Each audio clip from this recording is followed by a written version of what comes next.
Hi, everybody. Welcome to the Bible Summary Series, where I'm taking the Old Testament and summarizing, starting from where God said, "Let us make man in our image," and ending in the book of Malachi, 400 years before the birth of Jesus. Today, we are starting in Genesis chapter 4.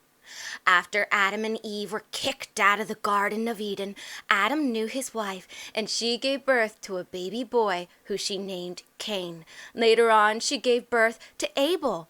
Abel grew up, and he became a shepherd, while Cain became a tiller of the ground. One day, Cain brought an offering of fruit and vegetables to the Lord, and Abel offered the firstborn lambs from his flock.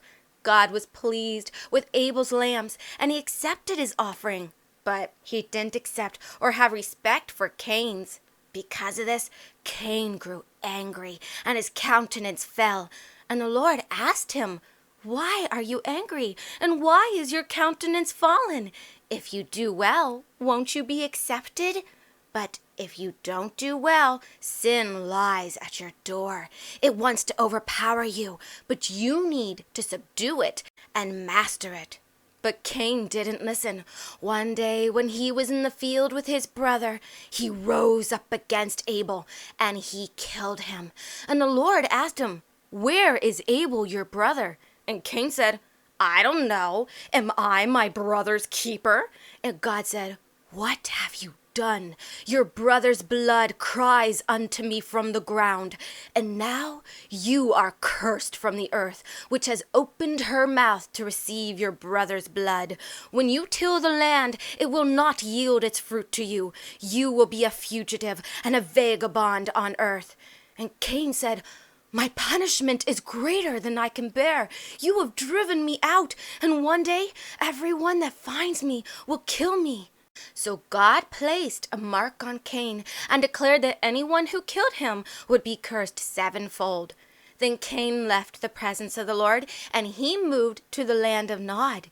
There he married, and he had a son named Enoch. And Cain built and named a city after his son Enoch. And Enoch, he had a son named Irad. And Irad became the father of Mehujael. And Mehujael became the father of Methushael. And Methushael became the father of Lamech. And Lamech was the first man to our knowledge to marry two women. His wives' names were Adah and Zillah. Adah gave birth to Jabal, who was the first man to raise livestock and live in tents.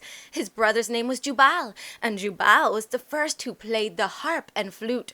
Lamech's other wife, Zillah, gave birth to a son named Tubal-Cain. He became an expert in forging tools of bronze and iron. Tubal-Cain also had a sister named Naamah. In verse 23, Lamech said to his wives that he had killed a man who had attacked and wounded him. And if Cain should be avenged sevenfold, he said, truly I, Lamech, will be avenged 70 and sevenfold. After the death of Abel, Adam knew his wife, and she gave birth to another son who she named Seth. And when Seth grew up, he had a son named Enos. And this is the time people first began to worship the Lord by name. In Genesis chapter 5, we read of the generations of Adam and how long they lived and when they had their children. In fact, Adam lived to be 930 years old. Adam was the father of Seth, who was the father of Enosh, who was the father of Canaan, who was the father of Mahalalel, who was the father of Jared, who was the father of Enoch, who was the father of Methuselah, who was the father of Lamech, who was the father of Noah. And the reason that Enoch only lived to be 365 years is because he walked with God and God took him. Noah, his great-great-grandson, was 500 years old when he fathered Shem, Ham, and Japheth. In Genesis 6, the sons of God married the daughters of men because they were so attractive, and they had children that became mighty men. They were also giants in the earth. At this point, God saw mankind was extremely wicked, and that every imagination of his heart was only evil, constantly. And so God said, "I will destroy man from the face of the earth, along with the animals, the insects, and birds of the air, for I regret ever making them." But Noah found grace in the eyes of the Lord because he was righteous. So the Lord told Noah that he was going to destroy the whole earth with a flood and everything in it.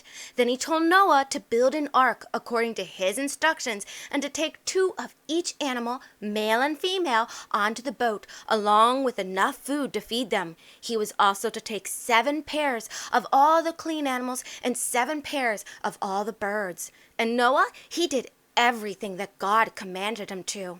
Finally, after building the boat, 7 days before the flood, Noah, his wife, and his 3 sons and their wives entered the ark with all the animals, and the Lord shut the door. 7 days later, when Noah was 600 years old, God's promised flood happened. The waters of the deep broke forth, the heavens let loose in a torrential downpour, and it rained 40 days and 40 nights till water covered the whole face of the earth, and it rose and rose until it reached 22 feet above the highest mountain peak. Everything, all the people and animals and birds and beasts that were not on the ark died, and the waters covered the face of the earth for 150 days. Finally, God remembered Noah and caused a wind to blow across the earth and the waters to recede. On the 17th day of the 7th month, 5 months after the rain began, the ark came to rest on Mount Ararat. 2.5 months later, as the waters continued to recede, other mountain peaks finally became visible. Then 40 days later, Noah released a raven to look for dry land. But the raven didn't come back. He just kept on flying back and forth till the dry land finally appeared. So Noah sent out a dove also. But the dove couldn't find any land, so it came back. 7 days later, Noah sent the same dove out again, and the bird returned with an olive leaf in her beak.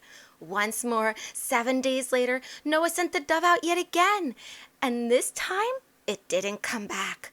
By now, Noah was 601 years old, and several months after the dove had flown away, God finally spoke to him and told Noah to leave the boat along with all of his family and all the animals and to go out and repopulate the world. So approximately 370 days after the beginning of the flood, Noah finally stepped onto dry land. There he built an altar and took a pair of all the clean animals and made a sacrifice to the Lord.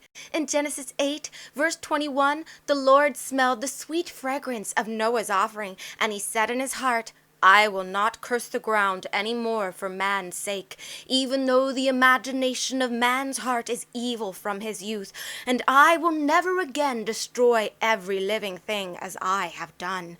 While the earth remains, there will be seed time and harvest, and cold and heat, and summer and winter, and day and night will not cease.